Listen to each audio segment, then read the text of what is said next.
5-ші канал түз эфиринде учурда программасы, аны мен Кутман Маматазимов алып барам. Амансыздарбы? Кыргызстанда 31 мартка карата тажы вирус катталган жарандардын саны дагы 13кө көбөйдү. Ошону менен Кыргызстанда 107 тажы вируска тажы вирусту жугузган адамдардын саны 107ге жетүүдө. Таласты кошпогондо Кыргызстандын башка облустардын бардык аймактарына дээрлик ушу тажы вирусту жугузган адамдар катталды. Бул үчүн атайын өкмөт өзгөчө абалдын тартиптерин күчөттү. 1000 сомдон 60 000 сомго чейин айыппул салуу чараларын карады. Эске салсак, Кыргызстанда ушуну менен экинчи апта өзгөчө абал киргизгенине экинчи апта кетип баратат. Биз алдагы мүнөттөрдө мына ушул багытта сиздер менен кенен эфир алып барабыз. Жана азык-түлүк коопсуздугуна байланыштуу бир катар суроолорго жооп алмакчыбыз. Анда эмесе студиябызга келген конок менен тааныштырайын. Азиза Солтонбекова, Эмгек жана социалдык өнүгүү министринин орун басары. Кош келипсиз. Саламатсызбы. Мына 2 аптадан бери өзгөчө абал киргизилип, элдер иштебей жатышат. Азык-түлүк камдалгандардын азык-түлүгү түгөй баштады. Азык-түлүк жетишсиздиги күн тартибине чыгып атат. Айтсаңыз, өкмөт бул багытта пландарды бекитти, 10 тонна үн бөлдү деген маалыматтар тарады. Мындан тышкары гуманитардык жардамдар таратылып атат. Ушул кандай тартипте таратылып атат жана мындай кандай критерий менен аныкталып атат ушул жардам ала турган жарандар? Азыркы күнү бизде министрликте өзүбүздүн кардарыларыбыз бар, аз камсыз болгон үй-бүлөлөр. Ошондой эле мүмкүнчүлүгү чектелген жарандар жана жалгыз жашап аткан ошо улгайган адамдар да. Алардан тышкары дагы алар мына айына биз чектеп аткан пособияны биз үзгүлтүксүз которуп берип атабыз, социалдык төлөмдөрдү. Мындан тышкары, эгерде мөөнөтү бүтүп калса ушул учурда биздин башкармалыкка келип убаруу болбойт. Аны ушул чеесттин убагында узартып төлөп атабыз да. Мындан тышкары, азыркы күнү күнүмдүк акча таап, патенти түгөнүп, бүтүп иштебей, күнүн тапкан үй-бүлөлөр аябай кыйналып атышат да, жумушсуз калып. Азыркы күнү 1227 деген колл-центрда номер аштык. Азыр кайсы гана телефондон чалбаса бекер, эртең мененки 9-дан 6-га чейин иштейт. Ал жерде биз жардамга муктаж адамдарды тизмесин чогултуп атабыз. Мындан тышкары, биз дагы штаб аштык республикалык. Ал штабта болсо жардам беребиз деген мобилдик приложение дагы аштык да, жардам берем деген. Мындан тышкары Фейсбукта дагы биздин ошол жардам штабын да түздүк да. Азыр бизге жардам бергенге дагы ошо көп жакшы биздин чыган атуулдар да чыгып атышат. Жарандар жардамдарды беребиз, кайсы счетко которолу деп. Азыр өкмөттүн буйругу менен кабыл алынып, биздин министрликте депозиттик счет ачылды. Бүгүн ал счеттун да номерин биз да ошо телеканал аркылуу берип кетет элек. Эгерде кайдыгер карабаган жарандар болсо, акчалай жардам берем десе берсин деп. Себеби мынакей эртең менен эле канча бир дүкөндөрдө адамдар турушат, көбүнчө ошо нан алып берсеңер эле болду деп атат да. Себеби алар убактылуу жумушу жок калгандар да, буга чейин иштеп жаткандар. Анан ошондуктан ошондой республикалык штаб менен толук кандуу иш жүргүзүлүп атат. Биринчиден колл-центр аркылуу тизмелер алып атабыз. Ал тизмени бир база түздүк. Ал базада бу жумада продукту жеткирип берсек, кайрадан экинчи күнүга чыга бербей, бир жумада бир барып продукту таштап турганга, канча продукты болот, кайсы үй-бүлөгө баратабыз, кайталанбаш үчүн единый база бир жерге топтоп берип атабыз да. Себеби кээ бир кардарлар бир эле киши 5 жерге кайрылып жардам алып атат, 5 жерден, а кээ бирөө такыр жардам ала элек да. Ошондуктан мындай өзүнүн бир тартиби болсун деп андай иштеп чыктык. Кыргызстанда бүгүнкү күндө өтө жакыр жашаган адамдар багы улуттук статистика комитети 35 000 адам деп бериптир. Демек, бир ушунча жаран бүгүнкү күндө азык-түлүгү жок олтурат деп айтсак болобу? Айтсак болот, азык-түлүк бар өзү, азык-түлүк жетиштүү. Бай азык-түлүктү алганга шарты болбой турган жарандар да булар. Анан шарты начар бул көбүнчө үй-бүлөлөр Бишкектин тегерегиндеги статусу жок новостройкада. Азыр 12 ушундай новостройкадан 1149 үй-бүлөнүн тизмесин чогулттук. 1149 үй-бүлө булар пособиядагы соцвыплата эч нерсе ала албайт, себеби жашаган жеринин статусу жок. Анан ошондой эле алардын ошо Дордойго келип иштеп, ошонун жанындагы ошол жерде свалкада иштеп жүргөндөр бир нерсе таап өткөрүп, азыр жумуш токтоп турат, ошолор ачка болуп атат да элдер. Ошон үчүн ал жерде эң биринчиден 12 конуштан тизмелер даяр. Эгерде биринчи эле жардамдар болсо, аларга биринчи барат да. Эгер Кыргызстан боюнча ала турган болсок, бүгүнкү баягы өкмөт пландарды да. Эми ошону көбүнчө сиздер аркылуу ишке ашат да. Бүгүнкү көрсөтүлгөн жардамдар ошончо жаранга эсептелдиби? Мисалы ошол 35 000 жаран дейлиби, же болбосо өлкө боюнча ошол азык түлүккө муктаж болгон жарандар бүгүнкү күндө саны так аныкталдыбы, канча? Азык түлүккө муктаж болгондорду биз азыр биринчи өзүбүздүн кардарларды берип атабыз. Бул аз камсыз болгон үй бүлөлөр, буга чейин жумушсуздук менен бизде учетто тургандар, мүмкүнчүлүгү чектелген болуп иштей албай аткан жарандар жана кары адамдар. Анан аз пенсия алган биздин ошол кардарларды көрсөтүп атабыз да. Анан мындан тышкары азыр ушул абал көрсөтөт, жумушу жок калып кайрылган адамдар кандай болот, канча болот, аны биз экономика министрлиги менен биргеликте азыр иш алып барып эсептеп атабыз. Жана аны республика боюнча ошол азыркы учурдагы абал канча болот, канча керек, продовольственный безопасность деп коет. Мындан тышкары деги эле 6,5 миллион адамга канча керек болот деген муктаждыктар эсептелип бардыгы даяр. Азыр бизде видео байланышта Элим барсыңбы кайрымдуулук фондунун төрагасы Айдар Кубанычбеков бар экен. Айдар мырза, саламатсызбы? Алгачкы суроо сизге, мына коронавирус чыккандан бери Кыргызстанда фонддор дагы көбөйүп кетти. Айтсаңыз, ошол фонддордун бардыгына эле ишенсе болобу? Ал жерде баягы жеке кызыкчылыкты көздөгөндөрү жокпу? Сиз ушул тармакта иштеп келесиз? Коронавирус чыкты, бирок биз эми Элим барсыңбы коомдук кайрымдуулук фонду болуп, биз өзүбүзгө жооп берели. Негизи фондубуз 12 жылдан бери иш алып келатат. Бул коронавируска чейин иш алып келген. Негизи Кыргызстан боюнча, жалпы Кыргызстан боюнча барбыз. Анан негизи сиз айткандай эле чындыгында азыр эми баягы фонд дебесек дагы жардам берем дегендердин көбү чыгып атат. Бирок ошону тилекке каршы көзөмөлдөө максатында баягы эми 5 кол тең эмес дегендей жакшы ниет менен кылгандар бар, балким жаман ниет менен кылып аткандар болуп чыгар. Аны эми баягы көзөмөлдөө гана керек болуш керек деп ойлойм. Бирок азыркы учурда негизи ушундай кырдаалда эми баягы кайрылып кетет элем. Муну баягы жеке кызыкчылык үчүн эмес, жалпы ушундай муктаж болуп тургандарга жардам берүү максатында кылынса дагы да жакшы болотпу деп ойлойм. Сиз айтсаңыз, ушул жарандар кандай фонддорго ишенсе болот? Фонддорго өзүнүн акчасын берип атканда жардам болсун деп эмнелерге караш керек? Ушул тарабында айта кетсеңиз, сиз ушул тармакта көп жылдан бери иштейсиз. Ооба, негизи мисалы баягы эми фонддун буга чейинки алып жаткан ишин карап чыгыш керек. Анан эми сөзсүз түрдө буга чейин кимдер менен кызматташып келген, кандай долбоорлорду ишке ашырып келген өтө маанилүү. Анан эң маанилүүсү ушул чогулуп жаткан каражаттардын кайра эсебин, мындайча айтканда отчетун бере билүү өтө маанилүү. Ошондон улам мисалы баягы фондко катталган номурлар, фондко катталган эсептер болсо дагы да жакшыраак болотпу деп ойлойм. Анткени эмнеге бул өтө маанилүү?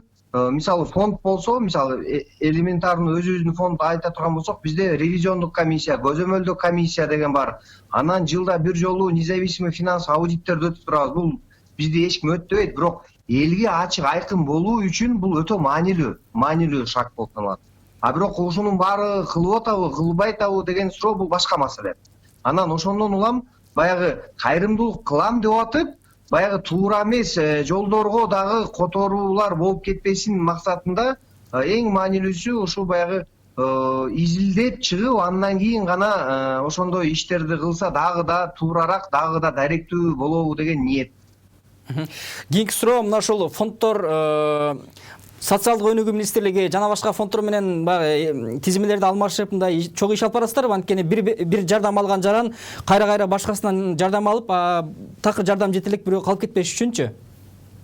Биз азыркы учурда мына бир канча долбоорду иш алып барып атабыз. Мына бул коронавирус чыккандан кийин, мисалы биринчи долбоорубуз апаатка такаат деген долбоор болгон. Бул дагы эле бар. Бул ошо бизнес ассоциация ЖИАнын ишкерлери менен биргеликте болгон иш-чара жалпы Кыргызстан боюнча болду. Тизмелерди биз ушу социалдык өнүктүрүү министрлигинен алганбыз. Атайын 50дөн 60тан ашып калган жарандар, жалгыз калган апалар бар экен, аталар бар экен, муктаждар. Ошолорго азык-түлүк, анан биринчи медициналык баягы жардам бар. Антисептик, маска, кол сабын дегендерди тараттык. Анан негизи эле жалпы экинчи долбоорубуз азыр мына эстрада жылдыздары, шоу бизнес тармагында жүргөндөр менен, алып баруучулар менен баарыбыз деген долбоор баштадык. Бүгүн мисалы азык түлүктөр таратылып атат, эртең да буюрса тараталы деген ниетибиз бар. Бул багытында ушул тизмени негизи мен көбүнө эле сунуштап келатам. Ушу бирдиктүү реестр болуш үчүн ушу баягы мамлекеттик органдардан социалдык өнүктүрүү министрлиги бар, мэрияда бар. Андан сырткары ушу мэриянын 4 райондорунда бөлүнгөн атайын социалдык департаменттер бар. Ошолордон алса дагы да туурарак болобу деген ниет. Анткени сиз айткандай азыр көп кайрылып атат. Мага да мисалы күнүнө 100-200 кайрылгандар бар.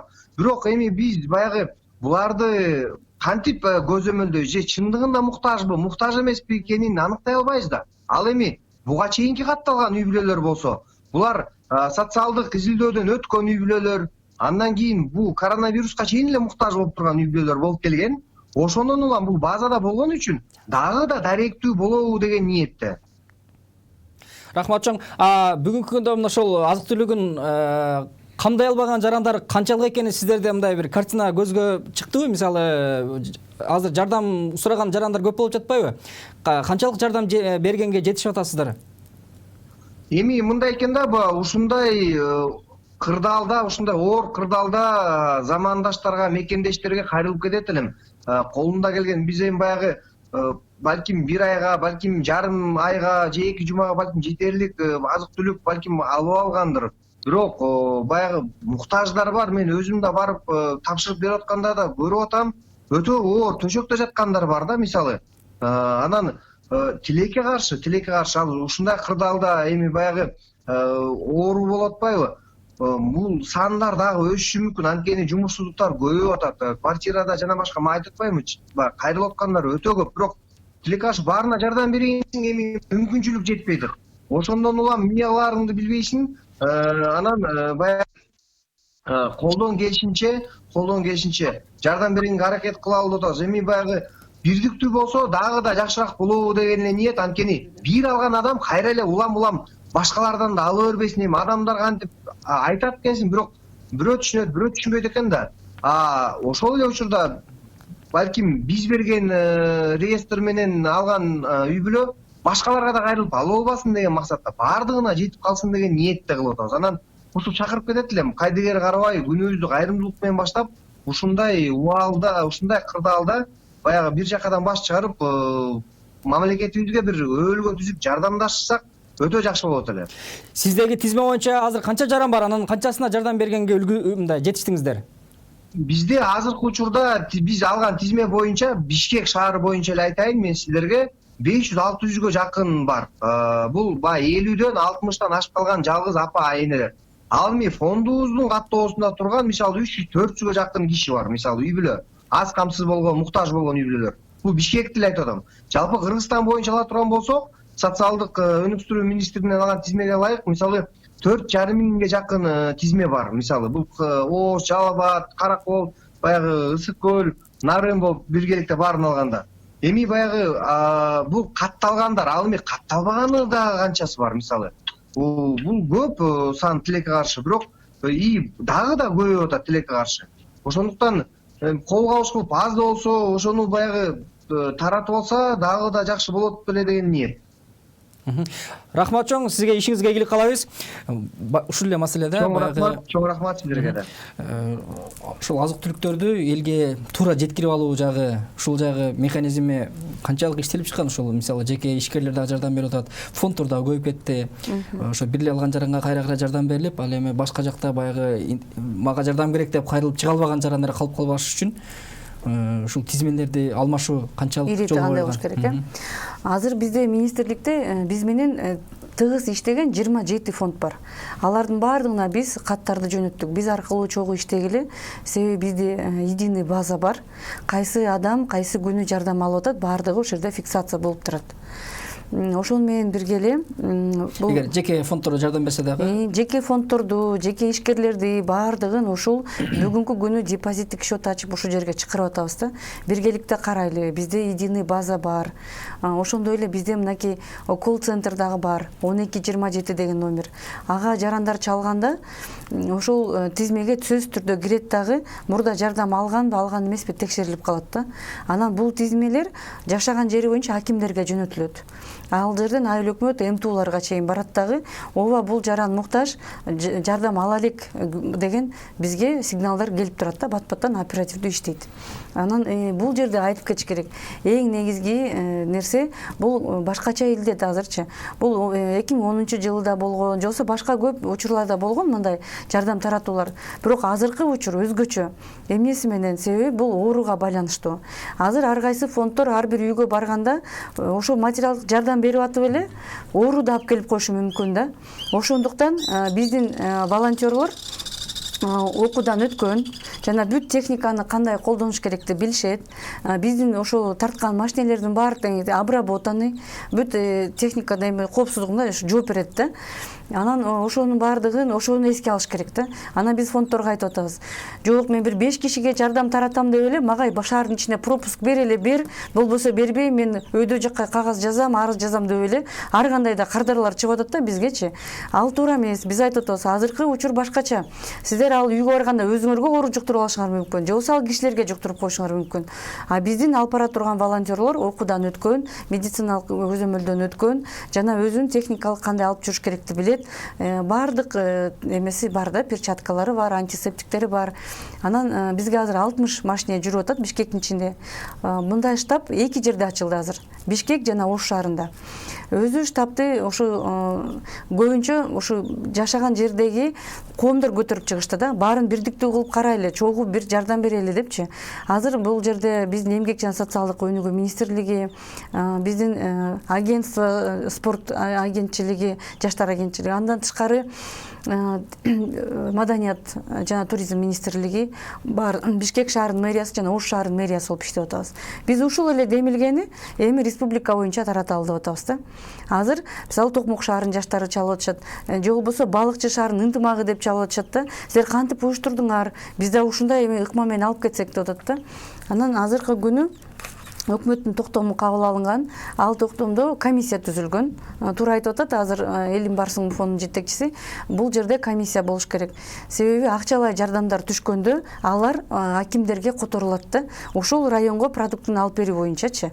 Анан кайсы район приоритеттүү, кимге канча бериш керек дегенди муну комиссия менен чечиш керек да. Муну жалгыз министрлик чече албайт. Ошондуктан биз азыркы күнү комиссия түзүп атабыз ал буйрук менен.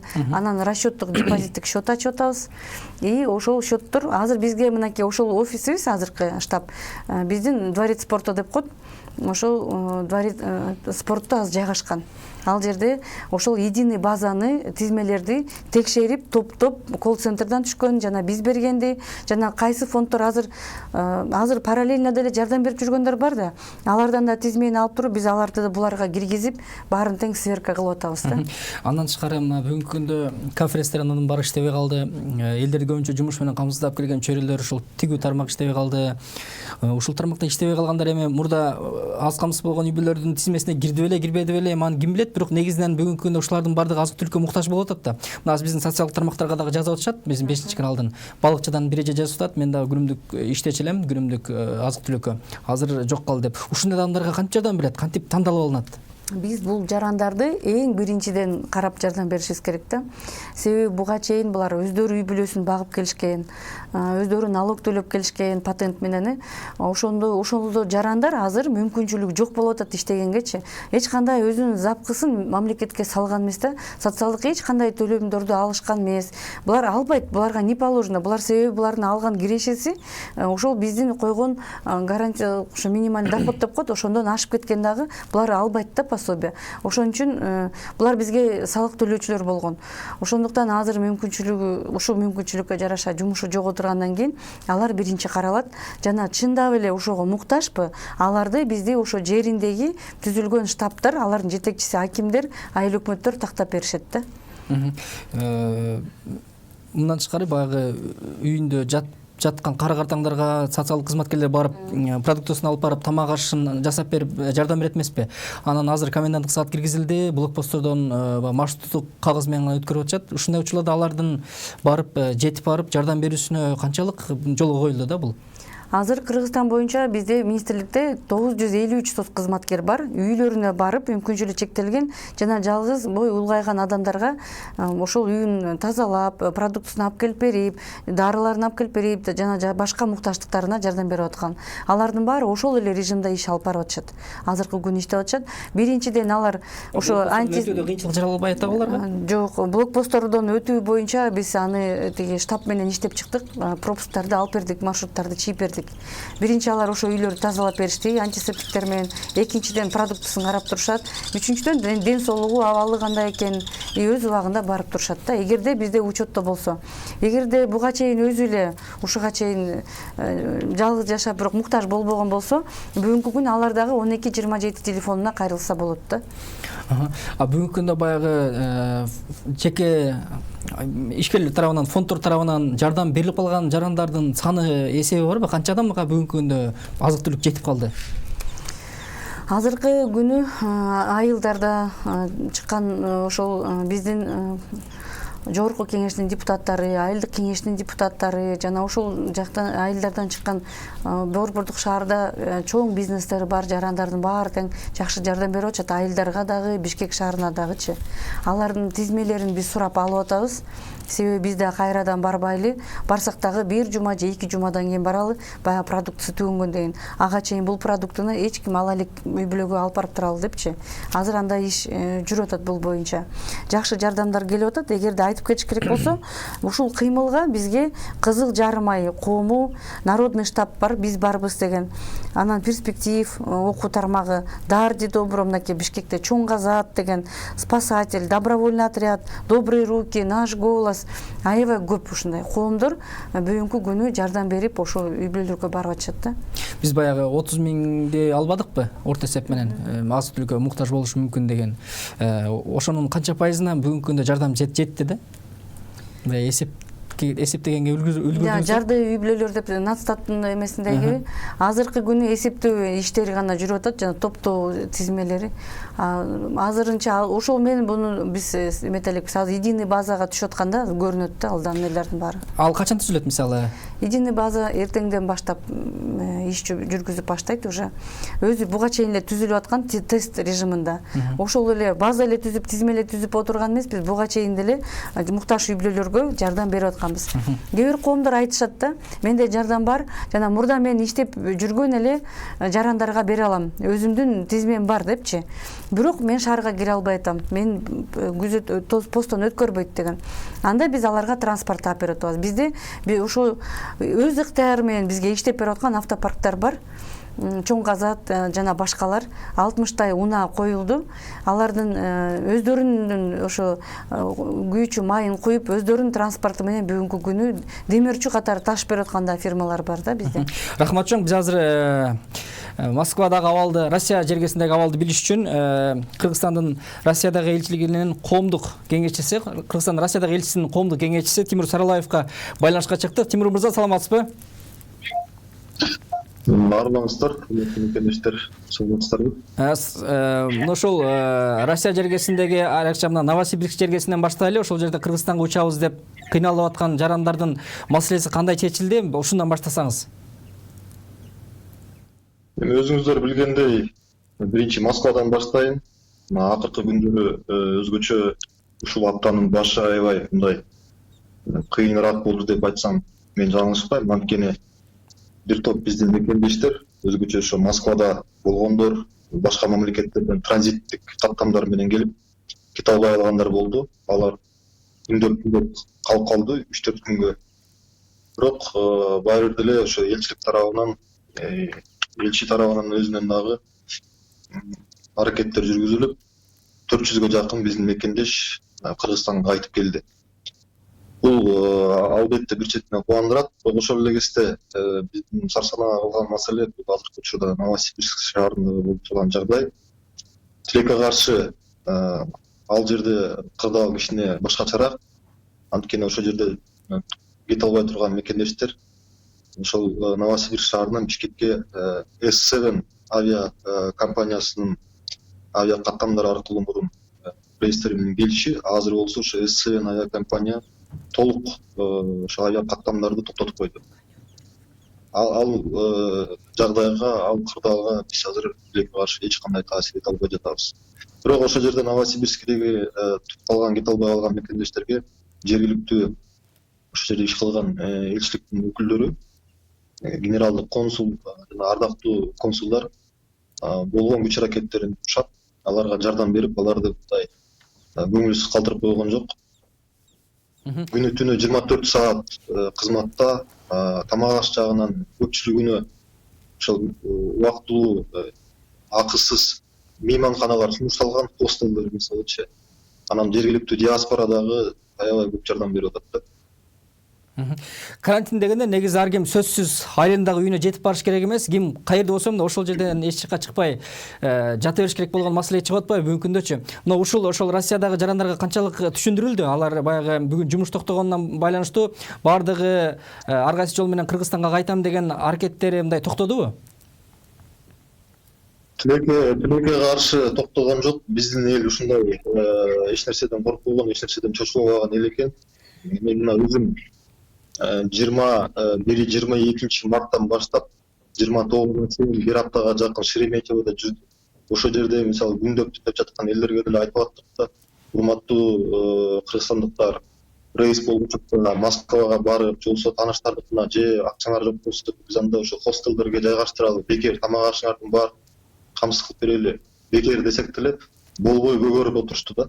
Мисалычы 3 күн 4 күн болбой ошол жерде такыр кежирленип болгон адамдар да болду, чуручу чыгаргандар да болду, баягы мындай кээ бирлер түшүнбөйт экен.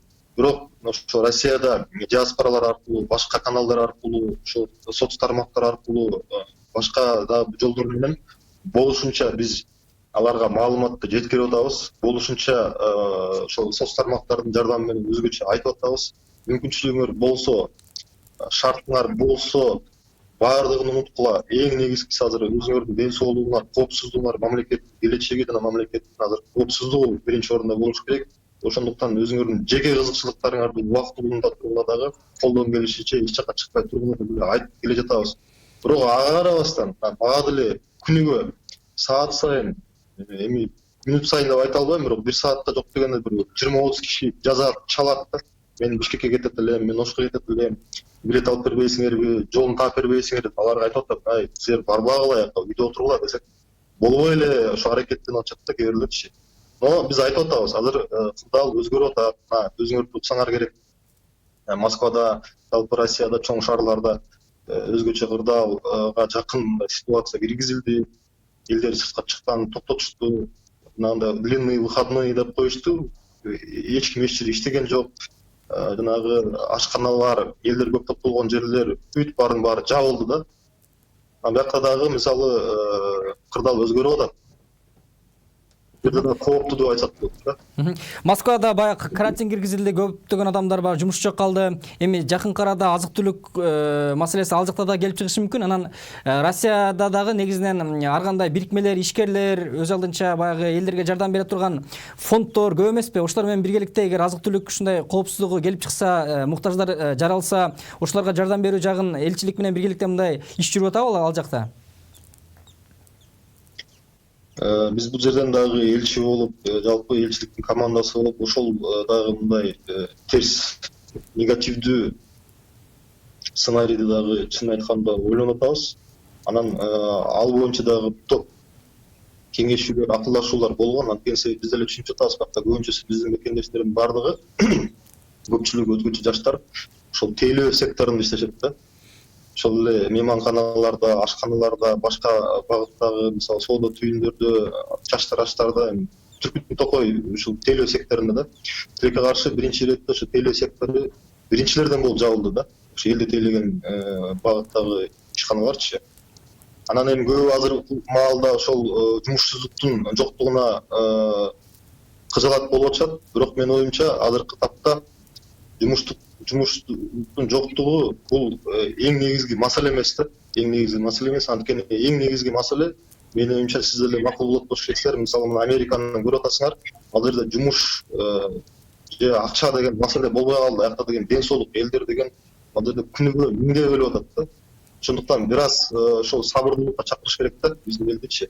Ал эми жанагы айрым биздин мекендештер оор абалда же болбосо бир мындай бир оор шарттарга туш келип кала турган болсо, Россиядагы кыргыздар жалгыз эмес, бияқта дагы мындай белдүү адамдар көп, бияқта дагы колунан келген бир топ ишкерлер бар, бул жерде дагы ынтымактуу диаспора бар, коомдук уюмдар аябай көп, алар жапа-тырмак кичинекей кыйынчылык болсо чогулуп, биригип иш кылышат.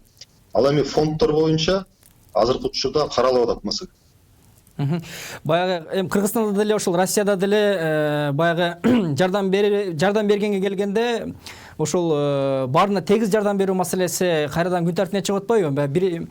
Бирөөгө көбүрөөк жардам берилип, бирөө четте калып калбаш үчүнчү. Мына ушул багытта азыр Кыргызстанда мынакей социалдык өнүктүрүү министрлиги атайын бирдиктүү реестр, электрондук реестр киргизип атат. Баардыгы ким жардам алган болсо ошол жака белгиленип калат да. Мына ушундай сыяктуу бир методдор азыр ойлонуп атасыздарбы?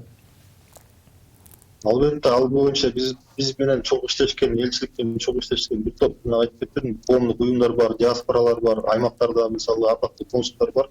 Өзгөчө мындай жардамга муктаж болгондордун тизмелери алдын ала мындай түзүлүп атат деп айта албайм, бирок мындай бир группа риска деген бар да, мындай бир ошол божомол менен ошолор биринчи иретте аларга жардам бериш керек. Алар мисалы улгайган кишилер, же болбосо жакта ооруканаларда жаткан биздин мекендештер, бир топ ушундай адамдар бар да.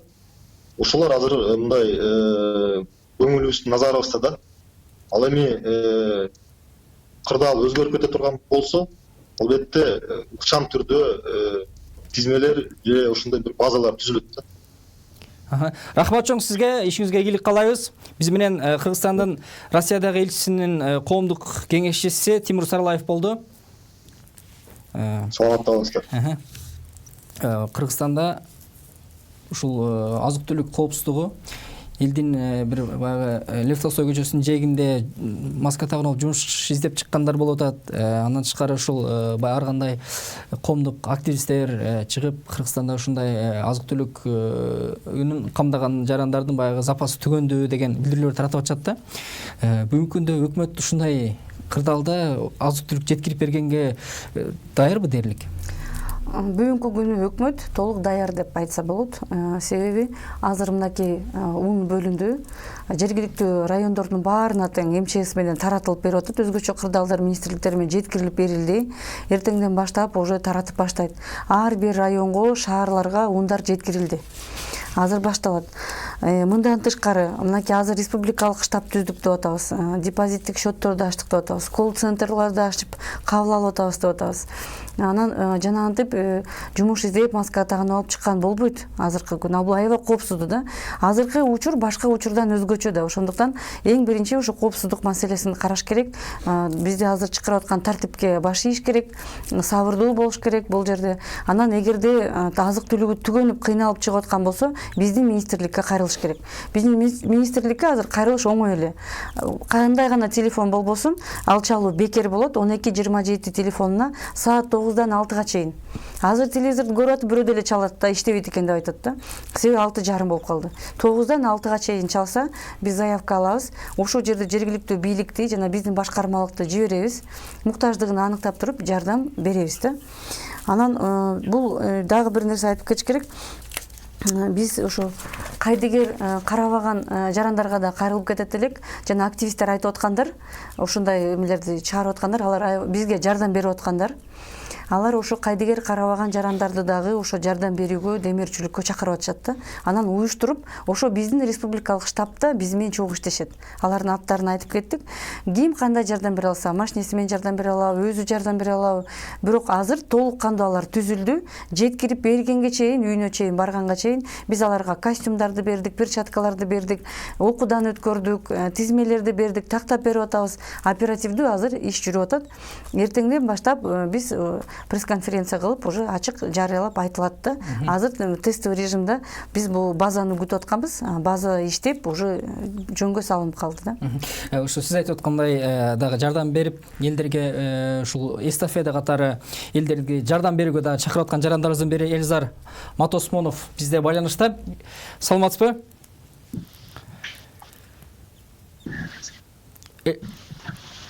Эльзар мырза, угуп атабы? Саламатсызбы?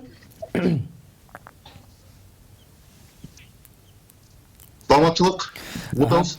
Айтсаңыз мына ушул элдердин баягы муктаж жарандарга жардам берүү жүрүп жатат сиздер тарабынан дагы. Бүгүнкү күндө айтсаңыз ушул азык түлүккө муктаж болгон жарандардын саны сиздердин эсеп боюнча канча болуп атат? Таластарбы мекенештер биздин Жаштар Демилге борбору негизи политика, экономика жана социалдык тармакта ишти жүргүзөт элек. Анан коронавируска байланыштуу биз ушул иштерди жарандарга жардам берели деп чечтик. Азыркы учурда бизге жардам сураган жарандар аябай көп болуп атат. Биз ушул азыркы убакытта 500дөн ашык үй бүлөгө жардам бердик. Биздин өкүлдөр 7 региондо иштеп атат. Жардам сурагандар да аябай көп болуп атат азыркы учурда. Жалпы сан айта кетсеңиз, бүгүнкү күндө Кыргызстанда ушул жардамга муктаж адамдар канчанын канчасына жардам берилип калды? Мына ушул эсепти мындай толук болжолду дагы чыгара албай атабыз. Эртеге бүрсү күндөн буйруса электрондук реестр ишке кирсе толук аныкталат. Ага чейин мындай болжолдуу түрдө элдин канча пайызына жардам берилип калганын билиш үчүн ушул жеке жактардан дагы сурап атабыз. Кайрылган жарандардын канчасына жардам берилди жана кандай жардамдар берилди? Кайрылгандардын жарандарына биз 50%-дан көбүнө жардам бердик деп мен айта алам. Андан тышкары бул кайрылгандардын арасында аябай бекер жанакындай азык түлүк алам дегендер да көп болуп атат да. Биз алардын ичинен сортировка кылып эң муктаж болгон жарандарга жардам берип жүрөбүз. Андан тышкары биз ушул Жаштар Демилге борбору дарыгерлерди акысыз бекер жумуштарына жеткизип, үйлөрүнө кайра алып келип жүрөбүз азыркы учурда деле. Улантабыз ушул иштерди. Жардамды баягы жардам бериле турган каражатты кайдан чогултуп атасыздар жана мындай кандай тартипте чогултуп атасыздар? Бул каражаттар бул ушул эле карапайым эл бизге жардам берип, эл сом аркылуу бизге акчаларды которот. Андан тышкары өзүбүз дагы кошумчалап мына жаштар чөмдүктөн бир аз болсо дагы кайра эле ушул карапайым эл жардам берет экен да. Ушул каякта биздин чиновниктер, бизнесмендерден күтпөй биргеликте ушул нерсени кошулуп жеңбесек, жардам күтүп, мамлекеттен жардам күтүп отура берсек болбойт деп мен ойлойм да. Ушул сиздер сыяктуу жаңы ачылган фондторго карата дагы кээ бирки сөздөр айтыла баштады. Ушул кээ биркилер өз кызыкчылыгын көздөп кетиши мүмкүн. Алган каражаттын канчалык элге жардамга жумшады, анын жагы канчалык ачык айкын болду деп. Ушул жагы сиздерде канчалык бир айкындуулук бар? Биз ар бир түшкөн акчаны, коротулган акчаларды, кайсы продуктта кайсы жак кеткендерди бүт Instagram баракчабызга киргизебиз. Бул отчет аркылуучу канча сом түштү, канча сомго биз продукт алдык, чек биз жалаң чек менен иштеп атабыз. Ошол чектерди көрсөтүп, бүт отчетностьти биздин Instagramда соц тармакта көрсөңүздөр болот да. Андан тышкары бизде азыр мына көрсөтө кетсем, бизде азык түлүктөр бул жерде бүт мына офисте склад болуп кетти деп айтсак болот да. Мына бүт продуктлар мына даяр турат. Бул жерде 45 үй бүлөгө азыркы учурда даяр. Мундан таратабыз эртең бүрсүңдө. Сиздер баягы эстафета катары дагы уюштуруп, башкаларга дагы өткөрүп берип аткан элеңиздер. Мына ушуну канчалык элдер кабыл алып атышат, канчалык эстафета мындай өз жолу менен кетип атат? Бул эстафетаны бүгүн сиздер аркылуу биз жарыялайлы деп чечтик. Бул эң мындай чоң компаниялардын бирлери деп айтсам болот. Анан биздин белгилүү адамдарга биз эстафетаны өткөрүп берип атабыз. Бул кайрымдуулук эстафета деп айтсам болот. Бул биринчиден Глобус, Фрунзе, Тимур Файзиев, Самара Каримова, Айсулу Мамашева, Рыскелди Момбеков жана курулуш компаниясы Бренд Хауска өткөрүп берип атабыз. Ушундан ары биз алар башка адамдарга өткөзүп, улантып кетүүгө биз ишенебиз да. Анан бул ишти булар аткарабы же аткарбайбы, булар уже өзүнүн эмеси болот да, совесть. Рахмат чоң сизге, элдерге жардамыңыздарды улантып бериңиздер, ишиңиздерге ийгилик каалайбыз. Анан мен айтып кетсек, мына кечеги күндө Омуртка шаарында биздин жарандар Кыргызстанга учуп келе албай калды.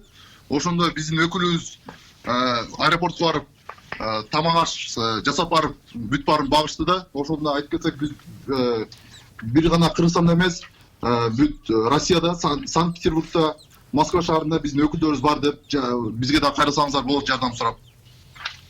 Рахмат. Ишиңизге ийгилик каалайбыз. Сизге рахмат, ыраазычылык билдиребиз. Мынакей жеке жарандар тарабынан дагы бүгүнкү күндө дагы канча адамга жардам берилди азыр билбейбиз, бирок буюрса сиз айткандай жакынкы арада баягы электрондук реестр ишке кирсе, мына ошондой калктын канча пайызына жардам берилип калды, ушу азык түлүккө муктаждар. Ошондо толук билинип, жана кимдерге дагы жардам керек. Мына ошол менимче жакынкы 2-3 күн ичинде менимче аныкталат толук, Азыркы күнү кимге жардам бериш керек деген тизмелер даяр. Бирок тизмелер толукталат, көбөйөт. Булар азайбайт. Себеби продукты түгөнөт, күндөр өтүп атат. Жумасына бирден берип атабыз, баарына жете тургандай кылып. Ошону менен бирге эле жана жумушу жок, запасы түгөнгөн, азык түлүгү. Ошондуктан бул тизме дагы көбөйөт да. Мына биз бир күндүк эле тизмени алганда Бишкек 37 миңге чыкты да.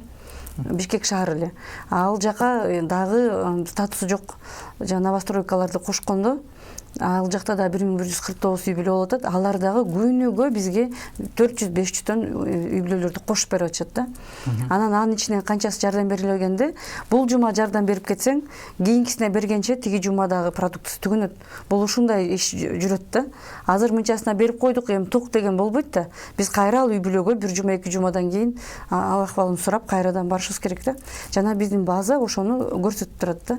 Жана продуктовый набордо эң негизги кандай продуктылар биринчи керек, ошону менен бирге ал канча күнгө канча адамга жетет.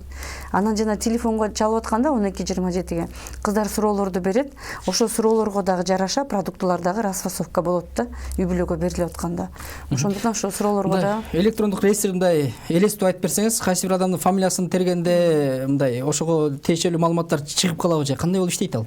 Ал жерде эң биринчиден ошол жарандын аты жөнү жазылат, телефон номеру жазылат. Ал номер кимге катталган экени да билинип калат да. Сөз түрдө чыгат да, текшерсе болот. Андан тышкары жашаган дареги чыгат. Жашаган дареги да чыгат. Азыр бизде санариптештирүү деп бардыгы бар. Анан краткое описание деген бар. Ал жерде 5 баласы бар, турмуштук оор кырдаалда, үйүндө 1 майып адамы бар деп алар дагы чыгат. Андан тышкары эң последний графада өзүнчө примечание бар, статус деп коебуз. Ошол жерде сигнал күйүп турат дагы бизди канча күн мурун жардам алганы көрүнүп турат да. Эми алган. Бул тармак ушунун шылтоосу менен бирок эле ишке ашып кала турбайбы? Буга чейин деле фонддор баягы жардам берүүсү башталган болуп келгенде туурабы?